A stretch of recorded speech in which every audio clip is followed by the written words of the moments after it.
Nagaon town তেলিয়াগাঁৱত নক্ষত্ৰ সাংস্কৃতিক গোষ্ঠীৰ উদ্যোগত গ্ৰীষ্মকালীন ভাওনাৰ প্ৰশিক্ষণ কৰ্মশালাৰ সামৰণি। নগাঁও নক্ষত্ৰ সাংস্কৃতিক গোষ্ঠীৰ উদ্যোগত গুৰুজনাৰ অংকীয়া ভাওনা প্ৰশিক্ষণ কৰ্মশালাৰ আজি সামৰণি পৰে। প্ৰথমবাৰৰ বাবে টাউন তেলিয়াগাঁও কলিতা সমাজৰ নামঘৰত 10 দিনীয়াকৈ অনুষ্ঠিত কৰা কৰ্মশালাখনত গাঁৱৰ শিশুসকলে অংশগ্ৰহণ কৰে। সামৰণি অনুষ্ঠানটিত মুখ্য অতিথি হিচাপে উপস্থিত থাকে নগাঁৱৰ জ্যেষ্ঠ সাংবাদিক বীৰেন বৰা। ভাষণ প্ৰসংগত বীৰেন বৰাই তেওঁৰ শৈশৱ স্মৃতি ৰোমন্থন কৰি শিশুসকলক কেইবাটাও গুৰুত্বপূৰ্ণ মন্তব্য কৰে। লগতে অতিথি হিচাপে উপস্থিত থাকে ডক্টৰ প্ৰাঞ্জল গৌতম, নগাঁও কবি লেখক প্ৰিয়াংশু শৰ্মা, লগতে কেইবাগৰাকীও গণ্যমান্য ব্যক্তি।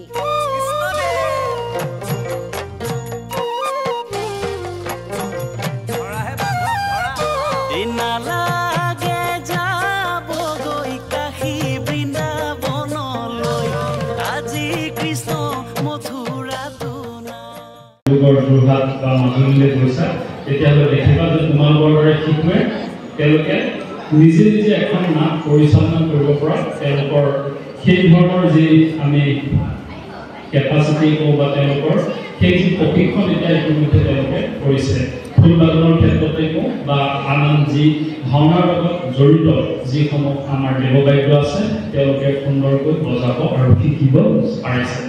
সেয়া তেওঁলোকে মাতৃ গৰ্ভত শিকি অহা নাই, কিন্তু মাতৃ গৰ্ভত শিকি অহা নাই বুলি এটা শব্দত ক'লে ভুল কোৱা হ'ব। কাৰণ আমি পাইছোঁ যে প্ৰহ্লাদৰ কাহিনীটো যদি সকলোৱে জানে তেতিয়াহ'লে ভক্ত প্ৰহ্লাদৰ কাহিনীটো আমি সকলোৱে জানো, তাৰ সমান্তৰালকৈ অভিনন্দন কথা আমি সকলোৱে জানো যে মাতৃ গৰ্ভত থকাৰ অৱস্থাত সন্তানে বহু কথা শিকে বা শুনে।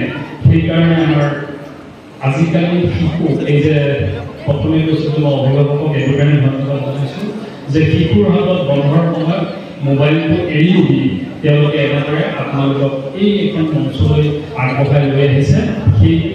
এইটোৱে চিন্তা বুজাইছে যে আমি সমাজখন পৰিৱৰ্তন বিচাৰিছোঁ, আমি সমাজখন এনেদৰে একগোট হৈ আমাৰ যিটো অসমীয়া সমাজৰ যিটো মূল ভেটি বা যিডাল খুঁটা সেইডাল আমি টনটনীয়াকৈ কাম কৰিবলৈ বিচাৰিছোঁ। আৰু এই যিটো আপোনালোকৰ আজিৰ পৰিৱেশ সেই পৰিৱেশটো সদায় বাঢ়ি থাকক। বিদ্যালয়ৰ শৈক্ষিক যিসমূহ আপোনালোকৰ কাৰিকৰীয়াৰ মাজৰ কিতাপ পঢ়ি পোৱা আছে তাৰ মাজতে কেতিয়াবা নাটখন এটা বা দুটা পৃষ্ঠা সময় যদি আপুনি পঢ়িবলৈ চাব তেতিয়া আপোনাৰ উচ্চাৰণ শুদ্ধ হ'ব।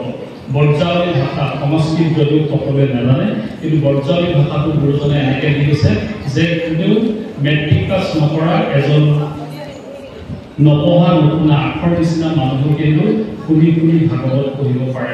আৰু তাৰ অৰ্থটো এইটোৱে যে সহজ আৰু সৰল। আপুনি হৃদয়ৰ পৰা যেতিয়া কিবা এটা বস্তু আপুনি ল'বলৈ বিচাৰিব, অৰ্থাৎ একান্ত চিত্তে বুলি কয়, একান্ত চিত্তে যেতিয়া হৰিভক্তি মনত লৈ আপুনি যেতিয়া শুনিব বা জানিবলৈ বিচাৰিব তেতিয়া আপুনি গ্ৰহণ কৰিব পাৰে। আমাৰ বহু পাঠক থাকে যেতিয়া ভাগৱতত পঢ়ে ইমান সুন্দৰ আৰু সাৱলীল হয়, শব্দ উচ্চাৰণ ইমান সুন্দৰ হয়, কিন্তু যদি আমি চাওঁ যে তেওঁ কিমান পঢ়া তেতিয়া আমি গম পাওঁ যে তেওঁ LP স্কুল পাৰ হ'ব নোৱাৰিলে বা আখৰকেইটাহে চিনি পায়।